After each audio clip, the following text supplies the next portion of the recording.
Well, it is windy AF today. Gonna go for a ride on over to the garage, meaning my folks, my parents' house, because that is where I do all of my work on my bike, because I don't have a garage, unfortunately. So we're gonna take a trip on over there. It is so windy today. I'm not sure that I've ever ridden when it's been this windy. I mean, you can see this sign right here, this street sign just getting blown over. Probably not the safest conditions to ride, but again, I'm just going across town to get to the garage where I can do some work on the bike. And if you can't tell how bad I'm fighting the wind, this really is probably unsafe to ride like this. And hopefully everything works out here. I don't have too far to go. But yeah, this is I'm literally leaning to the right here so that I don't tip over. I've never ridden in wind like this. Usually I try not to ride when it's very windy at all, but this is kind of ridiculously windy. Anyway, so got the bulbs, gonna install them today, and then we'll get a compare. I took some night riding videos earlier this week to get kind of a baseline of what the regular filament bulbs look like, and then we'll compare that with the LED bulbs that I'm going to install today. Hopefully everything goes okay. I chatted with a guy online on the Hogworkz website that said it comes with everything you need. It's just plug and play. There's not a lot of videos out there, tutorials on how to do this, especially on Fat Bob. So this is going to be one of those videos where hopefully I get a lot of views on this, because there's not a lot of options for you to see how to install a new LED headlamp in your 2017, I believe, and before. It's pretty much the same setup here in the front headlamps. So we are almost there. Gonna pull the bike here into the garage or the carport area and get these lights installed. Oh, so much wind. Okay, all right, I'll see you guys when we're ready to work. 5 minutes later. So if you can zoom in, ooh, look at that, Hogworkz. It's kind of a cool little symbol. My daughter mentioned it looks like the devil. So yeah, that's Hogworkz's logo. So yeah, if that's supposed to be the devil too, shame on you. Okay, we've got the Blackout LED Fat Bob headlamps. There's two of them because the Fat Bob has two headlamps. This is sort of an unboxing, and then we're gonna head on out into the windy day and install these babies. So here we are, opening the box. So first of all, very minimal, and we realized how small my headlights actually are. So there you go. Kind of Daymaker-esque. I don't really want to touch them too much, but feels like a pretty sturdy, good quality. It's supposed to be just plug and play, so I'm guessing when I pull the old headlamps off, that'll just plug right in. Feels like hard plastic on the front. But that looks like that's it. Are just these two headlamps here and nothing else. So if you are purchasing these headlamps, that is what you get. So let's head on outside. Hopefully the carport will shield some of that wind and we can get these babies on the Fat Bob. A few moments later. I just wanted to get you a view of this tiny little Allen wrench that we're going to use to unscrew the bolt here that's holding, which looks like the front. That bolt is what's holding on these rings that are holding in the headlamps. So we're going to pull those bolts out on both sides, and then we're going to find out here and see if that will do the trick. I don't know if you can see this in the video, but we've got a... This is going to be a pain in the butt, so it's kind of loose now, so I want to see if I can turn this wrench around. Yeah, we can. So just gonna loosen these up. Kinda gotta be careful that the wrench doesn't scratch these. Kind of weird too sometimes to me that these little bolts are all just holding in that that headlamp. These O-rings or whatever you want to call them that hold these headlamps in. So I'm gonna turn the handlebars out here the other way. Make sure the kickstand's up good. All right, so we can reach this bolt here. So again, it's not really the easiest to access these bolts. All right, so we got both bolts out. Okay, so that's pretty easy. As you can see, the bolt's just screwed in here. There's this chrome piece, and these lamps, I'm guessing, should just pop right out. Look at that. That these stock headlamps are one piece. So we're just gonna unplug them. Should be easy enough. I'm trying to just finagle these off. I feel like this should be a little bit easier.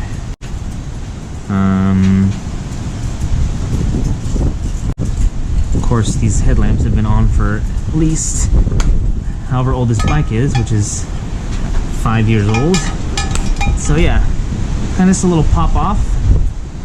And these are, this is all one piece. And we're gonna pop in the Hogworkz. So before I do that, I don't want to damage my new bulbs either. We're gonna come over to this battery box and unhook the main fuse.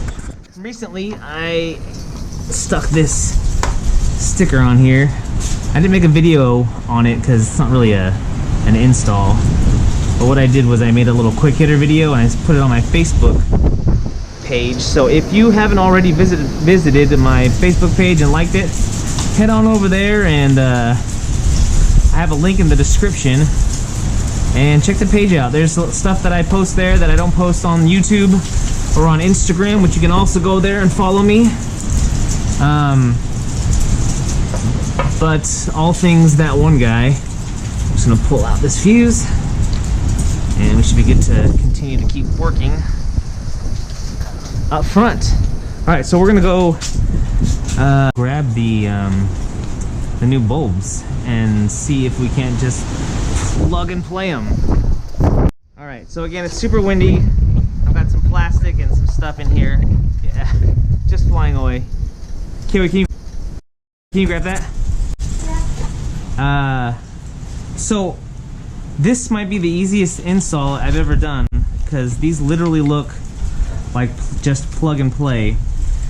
I'm kind of curious as to which side is which, or if it even matters, because it looks like they're identical. This little tab here has got a click in there, and if I look at the old ones, there was definitely a tab in there, and it looks pretty identical. Oh, nope, that tab just looks a little bit higher. And I've seen some people complain about these, that maybe I'm not going to be able to get this tab over the stock. That's going to lock that in, so I'm going to keep that up. Alright, so this is the worst job you could possibly do, but I used this Gorilla Tape because the tabs would not match up. The tabs were too high and too short to actually fit into these the adapters that are already in here. So I just taped it with this non-corrosive tape, and it's as simple as shoving them back in there. I already tested them to make sure that they would actually work. You just got to make sure that the wires are tucked behind here so that they're not in the way, and they're identical lights, so it's not, you don't have to, it doesn't matter which side is in which space. And then you've got to, what I did here was I used this lettering here, and I'm trying to line it up between these two. This one here looks like could go that way a little more. So once you've got that on there, all you got to do is, but I don't think that screw is going to reach, so let's pull the screw out and find out. in there. There's no way that it's gonna reach. One eternity later. So I finally figured out how to get this thing back on. What happens here is at the bottom, to get this screw back in there, you have to push the bottom on further, because if you get the top on firm all the way back past so that these aren't showing, the bottom is too far back so that you can't screw, so the distance here between the screw and where it screws in is too far. So there's no happy medium here. It's either going to be on the bottom and off on the top, or you're going to have it on the top and it's not going to reach on the bottom. So also, as you can see here, isn't completely flush. So just not a perfect fit. 20 minutes later. All right, so the secret to this was the light wasn't straight on the left. I straightened it out and then everything got flush on the top. So if you noticed in the video previously, you could still see these little tabs that were, you slide on the these double O-ring on, and those are hidden now because now everything is flush. If you see here, everything's flush around the edges. So secret, not so secret, make sure vertically these lights are in their correct positions, and then everything will come flush. 1 hour later. All right, so not a lot of options for LED headlamps for the Fat Bob, but the Hogworkz Blackout LED headlamps are a good choice. Yeah, and I can definitely see a wider field of view here, and the wind is still just whipping around right now. It's been a miserable day. Luckily, when I was doing the work in the carport, it was blocking the wind considerably. I mean, there was wind blowing through, but it's nothing like what it is just riding around right now, and how it's been all day here in Northern California. So not a totally difficult install. It took me like an hour and a half to 2 hours to complete the install, though. A little frustrated because it's a little bit of finagling to do. The wiring harness that comes with the Hogworkz LED headlamps does not fit perfectly with the 2013 Fat Bob. So just so you know, if you decide to purchase this set of headlamps for your Fat Bob, that's a 2013, it's not going to fit perfectly there. So we're going to get some of our testing done, because our baseline was up against the garage there, and then we're going to go on some different roads just to get an idea here. I can just tell here by looking, it's a different look altogether. They've got like the bottom and the top beams going here, and it's like a halo on the road. It's well lit everywhere, but you can see like a little halo going on there, and it's not quite as dark as it was when I did the baseline testing, but what are you gonna do? So here we are at the garage, just to get a look here at what the lights look like up against a surface. I mean, this is kind of a dumb test. I've seen people do this, but not dumb, but to me it's kind of useless. You don't check your lights out this way, you know, to see how bright they are. So this is low beams and then high beams. Now I'm guessing that little extra light on top is going to add to your distance as far as when you're riding on the roads, but we'll find out here when we go on these unlit roads on the way home. But there you go, low beams, high beams. So we're off. Be careful here as I back up the bike. Oh, that was dangerous. Okay, this is a somewhat lit road. Got some lamps, street lamps on one side of the street, and then apartment complex lighting over there on the left. But pretty nicely lit. But here we go. We're gonna end up on this country road that has no lights, and this will be the big test. We'll try it with just standard lighting, and then we'll flip on the brights and see how that looks.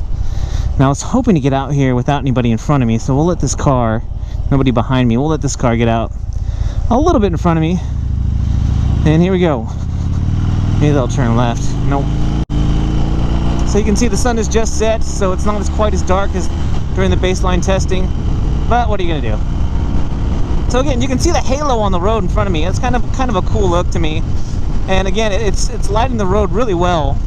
And it's a pleasing white light as opposed to the yellow light. It's funny because when you look at your headlights, driving with standard halogen bulbs or the filament bulbs, it doesn't look yellow, but then when you get LED bulbs and you flash it out there on the road, you can tell the difference. It's a whiter light, makes it look more natural, and to me, it's just a more pleasing look to my eyeballs. So we're gonna get back here on this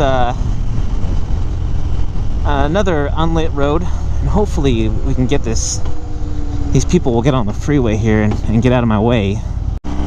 But again, I can definitely see how, and we'll find out here with the side to side, the back-to-back videos, and the wind's blowing me. I probably should put both hands on. But side to side, definitely a wider field of view, and good that car got out of my way. So, out here on an unlit road, got a car coming at us, but again, really nicely lit. You can see it lights up the street signs really well too. I might lift the angle here up a little bit just to get to see how it looks, but I'm happy with where it is right now, because as you can see, it's lighting up the road in front of me quite a ways, as well as a nice, really strong light here in front of me. But just a good idea of the comparison between the two lights. It is so freaking windy right now. I've never ridden in wind this bad. So yeah, completely unlit, going around the circle, get an idea of what the light looks like. Put that side to side there with the other lights. So here we go. There's one side of the road lit, the other side unlit. Just get a good idea here of what they look like. Oh, and I didn't put the high beams on when I was out there on the unlit road, so apologize for that. But we'll get it going here on this slightly lit, or this road here that's lit on one side. So again, here's the low beams, and then high beams. So again, it's different when you're looking at it. What it does is it lights further down, it looks like. Low beams and high beams, yeah, definitely shines a brighter light down there. And some people like to ride with their high beams on all the time. I'm not one of those people, and especially now that I got these LED bulbs that definitely shine brighter, and it'll definitely be brighter during the day as well. So nice to be seen, and also to be able to see. So again, all the way around, it's just a good idea. Next year, I will definitely be putting the LED turn signals from Custom Dynamics in the front and the back. And then probably the last mod that I'll do, as far as lighting goes, is the rear LED tri-bar, the Harley-Davidson brand LED tail light. Just a really cool look on that tail light, and I'm excited to see what that looks like. I've heard and read a lot of bad reviews about it, it coming off, but talking to the people at the Harley-Davidson dealership, but again, I know that they try to sell you anything, so you never know when you can trust them completely. But they said as long as you're using Loctite, the parts are good parts, and what's happening is they're saying that the screws are rattling out. So we'll use some Loctite, we'll get that rear tail light in next year, and we'll be done with lighting on the bike. But yeah, I'm happy with this. Glad that it was able to get into the case there, the headlamp housing, and everything's flush. I was really paranoid that was not going to work out. So glad that it did work out, and glad that you guys tuned in. If you guys liked the video, please hit that little thumbs up down there, and as well, if you feel so inclined, hit the subscribe button and come back and watch more content. I try to put out at least 2 videos a week, and I have been successful since the inception of this channel, which has been since August of this year. I will be faithful, and I hope that you return and check some stuff out. And this is that one guy, and I'm out.